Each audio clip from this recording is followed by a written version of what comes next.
Այսպիսի գեղեցիկ տեսք ունի իմ բանջարանոցը վաղ առավոտյան։ Ողջույն սիրելի յուղասերներ, հուսամ լավ եք։ Առավոտ վեր եմ կենում, առաջին բանը որ անում եմ դա թռչուններին կերակրելը ու օղամաս մտնելն է։ Գիշերվա ցողը դեռ բույսերի վրա է լինում,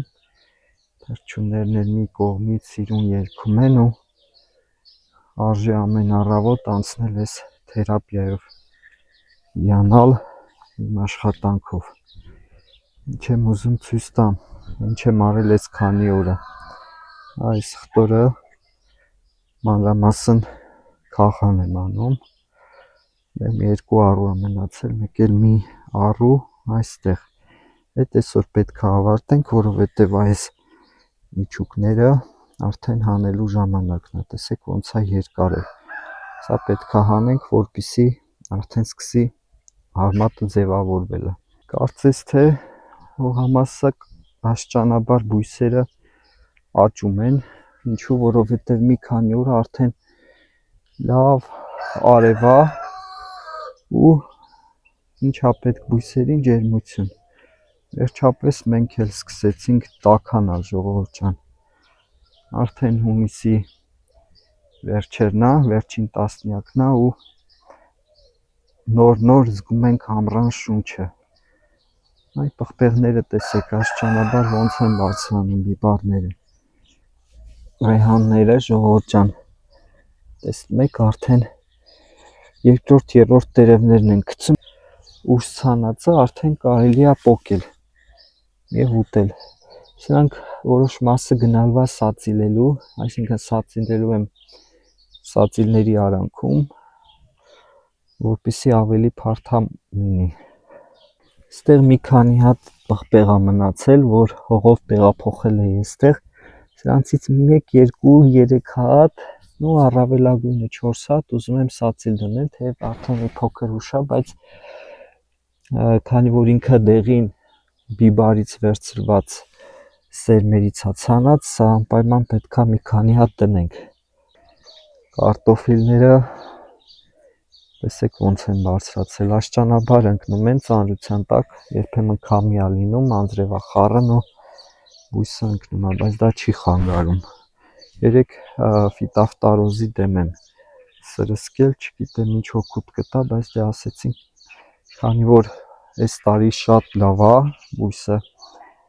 մի հատ պաշտպանիչ պրոֆիլակտիկ սրսկենք, երեք դա եմ արել։ Այստեղ 1000 էի ցանել, մի քանի այսպես բարակ առուներ, որոնցից 2.5-ը այսպես լավ դուրս է եկել, այն մնացածը նոր մի քանի հատ, այ տեսեք, նոր մի քանի հատ, սա սերմի որակից է։ Այստեղ էլի մաղադանոս էի ցանել մի քանի առով, տարբեր սերմեր, բայց մի հատն է այսպես լավ դուրս եկել, մնացածից բան չկա։ Այս մասում ցիտրոն էի ցանել, ժողովուրդ, այս տարի չկարողացա այդ ցիտրոնը ծլեցնել, մի քանի անգամ ցանել եմ, բայց տեսեք, ընդամենը 1, 2, 3 սենց հաշվովի ցիտրոններ ա ծլել, չգիտեմ հետո կծլի թե չէ, էդ էլ երևի սերմից է, բայց սերմը այդքան էլ ինչ էր էլի, ես իմ ձեռով 2 տարի առաջ էի վերցրել։ Այստեղ 3 առու սոխ ա եղել, որը քախանել եմ, ագի մոլախոտ կարանել եմ դրանք ու այսպես աստիճանաբար արդեն սկսում է հաստանալ իմ ճանապարհը, տեսեք, իրեն արդարացնում է, հարմար է քայլելը։ Երկու օրը նաև այս մալինաների արանքներն եմ մաքրում, նայեք, այսպես ամբողջը համ մոլախոտ էր, համ էլ մալինայի բարակ շիվեր, պետք է թեթևացնել, դա ամռանն են անում, որպեսզի հիմնական սենց հաստ ցողունները մնան։ Այս ցողունների ծերերից էլ այսպես կտրում ենք, որպեսզի ինքը արդեն կողային շիվերը, այս է տեսնում եք, այս տերևների արանքում քնած բողբոջները արթնանան։ Մի քանի օր հետո հեսա կերևա ցույց կտամ։ Ու մեկ էլ ուժեղ շիվերը պահում ենք, թույլերը հեռացնում ենք, որպեսզի մյուս տարի արդեն ունենանք առողջ բույս, իսկ այդ թույլերը հեռացնում են, քանի որ իրենք հիմնականում ձմռանը ցրտահարվում են եւ իմաստ չկա որ մնան ու սնունդը վերցնեն։ Ահագին այս տարի ժողովուրդ բեկ կա, հələ նայեք։ Տեսեք երևում է։ Ահագին բերք կա։ Ստեղ մոխիր եմ ջրով բացել, որ համ սխտորներին սնուցեմ, համ մալինաներին։ Գնամ գործի գամ, ցույց կտամ ոնց ենք սնուցում սրանով եւ ինչի համար է պետք մոխիրը։ Օղամասի ներսում համարյա թե մոլախոտ չկա, մանր-մունր դա ձեռի հետ մաքրում եմ։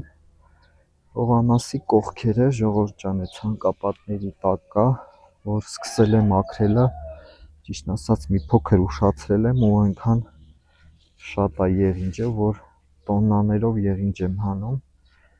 Մի փոքր էլ դժվար է, որովհետև այդ խոտը հանելը բարդ process է, կծում են եւ այլն եւ այլն։ Ու այստեղ տեսեք սոխը ինչքան սիրուն բարձրանում է ու արդեն հաստանում է։ Սրանք էլ հեսա արդեն նորից կսկսի արմատը տալը, մի փոքր ուշ կլինի, բայց դե այն սոխը տեսեք, նա ավելի շուտ է ցանել, քան սա։ Սա մի փոքր ուշ է լինելու, բայց լինելու է։ Այս նաստուրցյունները նոր սկսել է բացվել, տեսեք ժողովուրդ ջան։ Սիրուն օտավետ ծաղիկ է։ Ու սրա դեղին էլ կա։ Դեղինը ավելի շուտ է բացվել ու ավելի շատ է։ Տեսեք։ Ուղղակի սաղքի վատն է նա, որ տերևների տակ է լինում ու այդքան տեսանելի չի, պիտի ես բացես որերևա։ Թռչունները կերակրված, բաց են թողել արածել են, հետո այստեղ արդեն կեսօրին հավաքում եմ այստեղ, նոր մեկ էլ երեկոյան եմ բաց թողելու, որ արած են, բայց այդ ընթացքում մոլախոտ եմ տալիս իրանց։ Այ ոտքերի վրա խնդիր կա, ժողովուրդ ջան, ուրեմն ինչ եմ արել, որպեսզի ազատվեմ այս խնդրից, նախ մի հատ բան եմ, հավաբունն եմ լավ մաքրել, ախտահանել, գարելկայով առել, ոչիլ էլ կարել բների վրա, դիզ ավելի ճիշտ, ու մի հատ էլ սալյարկայով եմ մաքրել, իրանց ոտքերը չգիտեմ ինչ դեղամիջոց, ինչ տարբերակ կա, ոնց որ ոտքերի վրա խնդիր կա շատերի մոտ, դա պետքա հասկանանք ոնց կարելի է բուժել։ Դե մոռացել եմ ասեմ, ժողովուրդ ջան, այն մեծ աքրորը, որ սրան նեղացնում էր, իրան մորթեցինք, ինչի, որովհետև ոնց որ թե ձայնալարերի հետ կապված խնդիր կար, չէր կարում կանչեր, մի փոքր էլ խեղճացել էր։ Հիմա այսա տեսեք ոնց է ակտիվացել ու արդեն ինքն է այստեղ գերիշխողը, իսկ այն ժամանակ այն աքլորը սրան նեղացնում էր, անդադ խփում փախնում էր։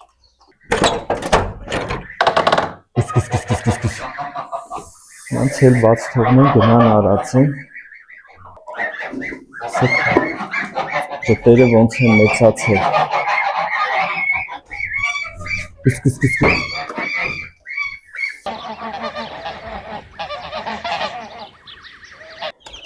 Ժողովուրդ ջան, մեր մոտ արդեն կեսօրվա ժամն է, նույնիսկ կեսօրն անցա ու թռչուններին կերակրում եմ, այս ընթացքում նաև մի պատմություն պատմեմ, մի սխալ քայլ փորձանք, որը պատրաստվում է իմ գլխին բերել։ Ուրեմն բույսերի համար, բանջարանոցի համար մի հատ դեղամիջոց էի առել, մեգաֆոլը, որ ինքը բուսական ծագում ունի, ու այդ դեղամիջոցը բերել էի մի քանի օր առաջ, մի 2 շաբաթ առաջ, ու այդ դեղի հետ նաև մի քանի օր հետո նաև բերել էի ինտրովիտ վիտամինը, որպեսզի թռչուններին տայի, իմիջիայլոց այդպիսի բան եմ մշակել, որ 10 օրվա մեջ մի օր ինտրովիտ եմ տալիս, 2 օր բայկոքս, մի օր էլ սխտոր, այսինքն սխտորը կամ կանաչ կամ պճեղով կտրտում եմ ջրի մեջ, ամբողջ օրվա ընթացքում իրանք այդ ջուրն են խմում, 10 օրվա մեջ մի օր էլ այսպես մարգացովկայի ջուր եմ տալիս, ինչևէ, այդ ինտրովիտը բերել էի, չգիտեմ ոնց պատահմամբ խառնել եմ այդ ինտրովիտի տեղը ջրի մեջ, թռչունների դեմը լցրել եմ այդ մեգաֆոլ կոչվող դեղը, որը ինքը բուսական ծագում ունի ու առավոտյան իրանց կերակրել եմ, ջուրը տրել եմ, հետո բաց եմ թողել, այդ ջուրը տեղափոխել եմ դուրս, որպեսզի թռչունները արևից պաշտպանվելու համար կան այդ ջրից խմեն։ Ու միայն երեկոյան եմ նկատել, որ դեղերը խառնել եմ եւ վիտամինի փոխարեն թռչունների դեմ լցրել եմ այդ դեղամիջոցը։ Եվ երեկոյան, երբ արդեն թռչուններին հավաքում էի, նկատեցի, որ ջուրը շատ քիչ են խմել ու զարմացա, ասում եմ, այդ ինտրովիտը ինքը ճիշտ է, մի փոքր սուր հոտ է գալիս, բայց ամեն դեպքում այնքան վատ հոտ չի գալիս, որ թռչունները խուսափեն ու չխմեն։ Եվ այդ ժամանակ ես հասկացա, որ դեղերը խառնել եմ ու թռչունների դեմ թույն եմ դրել, ու թույն ասած տեղը ինքը թունանյութ չի, այլ բուսական ծագմամբ տերևային սնուցում է, որ տալիս եմ պամիդորներին եւ մնացած այլ բույսերին, որպեսզի սկսեն արագ աճելը ու նաեւ ստրեսի դեմ է, երբ օրինակ ցրտարություն կամ երկար անձրևներ է գալիս, այդ մեգաֆոլը սրսկում են որևէ դեղամիջոցի եւ բույսերը վերականգնում են։ Ու այդ ժամանակ արդեն հասկացա, արագ բերեցի ջուրը փոխեցի, թռչուններին ածուխ տվեցի, որպեսզի այդ թունանյութերը հանի իրանց մեջից եւ միայն հետո արդեն երբ հարցրեցի արհեստական բանականությանը, արդյոք վնաս է թե չէ, նոր այդ ժամանակ արհեստական բանականությունը պատասխանեց, որ այդքան էլ վնաս չի, եթե շատ չեն խմել եւ առավելագույն վնասը, որ կարող էր տալ այդ նյութը, դա լուծ գցելն էր թռչունների մոտ, ինչը բարեբախտաբար լավ ավարտ ունեցավ։ Հիմա ինչ եմ ուզում ասեմ, այսպիսի փորձանք էի բերում իմ գլխին, եթե դա լիներ այլ դեղ, այլ թունանյութ, բնականաբար ես կկորցնեի իմ թռչուններին, ճտերին, ավի ճտերին եւ հնդուշկեքին եմ տվել ու դա մեծ փորձանք կլիներ, ինչից ես հրաշքով փրկվեցի, իմ թռչունները հրաշքով փրկվեցին։ Դրա համար ինձ դաս եղավ, որ սրանից հետո նախ վիտամիններն ու այդ թունանյութերը միասին չդնեմ, իրար կողք չդնեմ եւ երկրորդը անպայման պետքա իրանց տարայի վրա գրել։ Ինչու էի շփոթել, որովհետեւ երկուսն էլ ներարկիչի սպլիչի մեջ էր եւ այդպես շփոթել էի, իսկ եթե ես լցնեի սովորական տարայի մեջ, ապա այդ խնդիրը չէր առաջանա ու չէի բախվի նման խնդրի հետ։ Դրա համար անպայման դուք էլ երբ ինչ-որ դեղամիջոց կամ ինչ-որ բան եք օգտագործում, անպայման իրա վրա գրեք, հատկապես նաև կարելի է գրել ինչի համար է եւ ինչ չափաբաժին ունի։ Այդ պահին եթե լիներ ուրիշ թույն, բնականաբար փորձանք կլիներ։ Ինչևէ լավ ենք պրծել, ես էլ այդ ժամանակ լավ վախեցա, ասեցի, ես ինչ արեցի։ Իմ անզգույշ քայլի պատճառով կարող է ամբողջ թռչունների գլխաքանակը կորտորվեին, մնայի դափ-դատարկ։ Այդպես ժողովուրդ ջան, ես սրան զուգահեռ պատմեցի, նաև ցույց տվեցի, որ ոնց եմ անում, որ թռչուններն առողջ լինեն, իրականում սխտորը ինքը անվտանգ բան է, ախտահանում է մարսողական համակարգը, կարող եք շաբաթը 1-2 անգամ տալ։ Ես ունեմ իմ գրաֆիկը, որը ձեզ ներկայացրեցի։ Այսպես ջուրը նույնիսկ եթե խմում են, տեսեք լցնում եմ, իրանք երբ խմում են ջրամանից, սխտորը մնում է ջրի տարայի մեջ, որից հետո նորից ջուր եմ ավելացնում, այդպես մի քանի անգամ կարող եմ այս սխտորով ջուրը սարքել։ Եղանակը լավ է, մի հատ լավ կերակրեմ, թողնեմ մի կես ժամ կեռնուտեն, ջուրը խմեն, նոր բաց թողենք գնան արածելու, հնդուշկեքն էլ, հավի ճտերն էլ։ Հավաքում ենք ձվերը,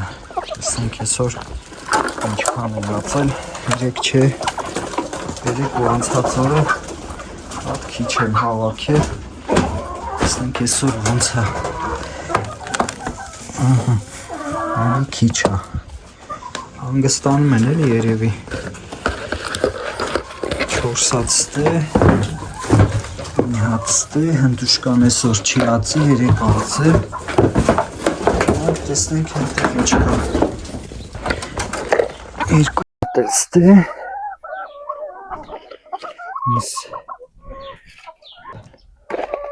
մի հատ էլ այստեղ, նայենք տեսնենք բնում ինչ կա, ուրեմն մի հատ ստե, 2 հատ էլ ստե, այսքանը երևի քչացրել են,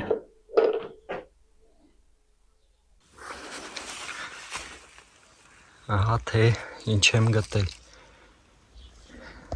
երևում է, հավը նստած է, խոտերի արանքում մի քանի օր է բարձրանում է, չեմ նկատել այսօր հետևից եկա, տեսնամ ստե, հիմա սպասենք հացի, տեսնենք տակը քանի ձուկ է, հիմա տեսնենք քանի ձուկ է, երևում է, չի երևում,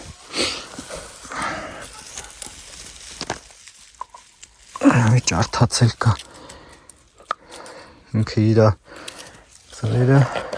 ջարդել կերել է, հստատ ինքն է արել,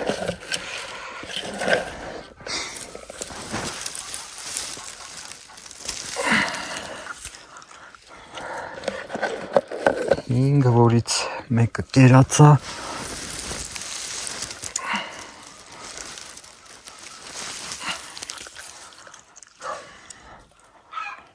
5, 8 հատ,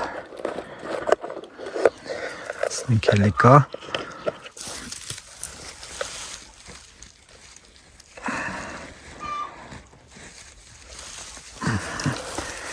էլ չէ, այս կլեպել կա, այսի ինքնակերը, ուրեմն օրվա այն ամենաշոք եղանակն է,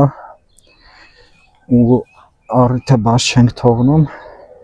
սխտորի միջուկն ենք հավաքելու, ժողովուրդ ջան, ինչ եմ այս ճռ շոքի մտել հողամաս, որովհետև սխտորի հետ աշխատանքը, քաղանն ու միջուկը հավաքելը պետք է անել, երբ արդեն բույսը թոշնել է, այսինքն արևը տալիս է կեսօրվա, բույսը թոշնում է, նոր ենք մտնում, այլապես արանքներով անցնելուց կամ միջուկը հավաքելու ժամանակ տերևներ շուտ վնասվում են, այսպես քաշել հանելով չի, այլ թեթևակի թեքում ենք ջարդվում է, մինչև այդ ես անում էի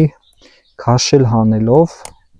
այդպես համես կանաչ մասան էր լավ լինում, ինքը թթվի համար ամենահամով ու ամենալավն է, փափուկ է լինում, բայց հետո միտեղ կարդացի, որ այդպես կարող են կարմատները վնասել ու գլուխները մեջ չլինեն, այս միջուկները, սլակները հանում ենք, որ համ թթու դնենք, համ էլ որ գլուխները ձևավորվի, շատ կարևոր է,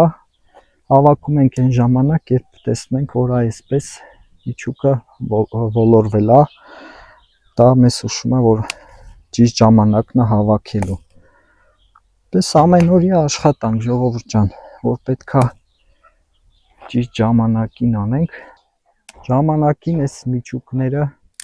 այնքան շատ էր, որ գրեթե բոլորը թափում էին, հիմա քանի որ մարդիկ քիչ են սխտոր մշակում, այս պահանջարկ ունի, թթու են դնում հիմնականում, բայց նաև լսել եմ, որ համով է ձվով տապակած, շատ համեղ ու օգտակար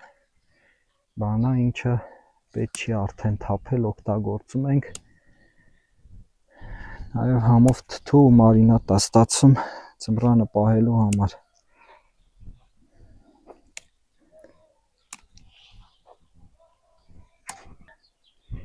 այս էլ մեր սխտորի միջուկը ժողովուրդ ջան, այս գործից էլ պրծանք, Ինչ ենք անելու հիմա ուզում եմ երկու բառ սնուցման մասին ձեզ պատմեմ, ինչ անենք, որ ավելի խոշոր պտուղներ ունենանք։ Ուրեմն իմ հողը ինքը շատ հարուստ է, դրա համար տենց ցանելուց աշնանը կամ գարնանը որևէ սնուցում չեմ տալիս, նույնիսկ ազոտական, այսինքն սելիտրա չեմ տալիս, բայց այս արմատները գնդերը ձևավորելու ժամանակ շատ կարևոր է, որ սխտորը կալիում ստանա, դա նպաստում է, որպեսզի արմատները ավելի խոշոր լինեն, սխտորը ավելի խոշոր ձևավորվի։ Հենց միջուկը հավաքեցինք, սկսում է այդ ձևավորման գործընթացը, մի ամիս հետո արդեն մենք բերքը հավաքել ենք։ Նույն այս մոխիրը, որ 3 ջրով բացել էի, ժողովուրդ ջան, սրանով սնուցելու եմ սխտորներն ու մալինաները։ Ազնվամորին ինչի համար է պետք է սնուցել, որպեսզի պտուղները առողջ լինեն, քաղցր լինեն ու խոշորանան։ Այս ընթացքում հատկապես բոլոր բույսերի մոտ է այդպես, բայց հատկապես մալինան ու սխտորը կայլում են ուզում։ Ու տեսեք, մի օր առաջ բացել եմ, իհարկե այս խոշորները կարող ենք այսպես հավաքել, արդեն ինքը մեզ պետք չի ու թափել ու ստացված այս հեղուկով ջրելու ենք սխտորները։ Չի ես այս պահին ձեզ ցույց չեմ տալիս ոնց եմ ջրում, որովհետև նոր եմ միջուկը հավաքել, իրանց վրա դեռ վերքեր կան, այսօր թողելու եմ այդ վերքերը չորանան արևի տակ, որ վաղը արդեն այդ պարարտանյութը լցնեմ։ Եթե մոխիր չունեք, կարող եք թունաքիմիկատների խանութից կալիում գնել, կալիումական պարարտանյութ, բայց անպայման պիտի նշեք, որ իր մեջ ազոտ չլինի, մենակ կալիումական բանը մոնոֆոսֆատ կալին է կամ կալիումական սուլֆատն է, բերում եք, էլի անհրաժեշտ քանակով ջրով բացում եք ու տալիս եք ձեր սխտորներին։ Հիմա մի երկու հատի վրա ցույց տամ, բայց ամբողջը չեմ ջրելու։ Տեսեք, այս պատրաստի մոխրաջուրը էլի լավ խառնում եմ, որպեսզի նստվածքը բարձրանա ու սենց ամեն մի սխտորի տակ այսպես լցնելու եմ։ Ամենամաքուր պարարտանյութն է մոխիրը, որը բոլորի տներում էլ կլինի, եթե գյուղում եք ապրում, չենք թափում, պահում ենք, որպեսզի մեր սխտորները սնուցենք։ Սա տալիս ենք լավ ջրելուց հետո, ժողովուրդ ջան, բայց քանի որ մեզ մոտ անձրևները ընդամենը 3 են դադարել, ես միանգամից այսպես լցնում եմ։ Սա էր իմ այսօրվա տեսանյութը գյուղի կյանքի, մեր առօրյայի, մեր աշխատանքների մասին։ Եթե հավանեցիք տեսանյութը, անպայման լայք դրեք, որը մեկնաբանություն գրեք, բաժանորդագրվեք, միացրեք զանգակի կոճակը, ձեր ցանկացած մեկնաբանություն, ցանկացած հավանում, շատ կարևոր է ալիքի աճի համար։ Եվ ես դրանից ավելի եմ մոտիվացում եւ պատրաստ եմ ավելի շատ նկարել, աշխատանքները դեռ շատ են, սեզոնը նոր բացված, դեռ երկար աշխատանքներ ենք անելու, այդ ամեն ինչը իհարկե ցույց եմ տալու, կարող եք մնալ ալիքում, որպեսզի տեսնեք աշխատանքի շարունակությունը։ Իսկ դուք լավ եղեք, մինչ նոր հանդիպում։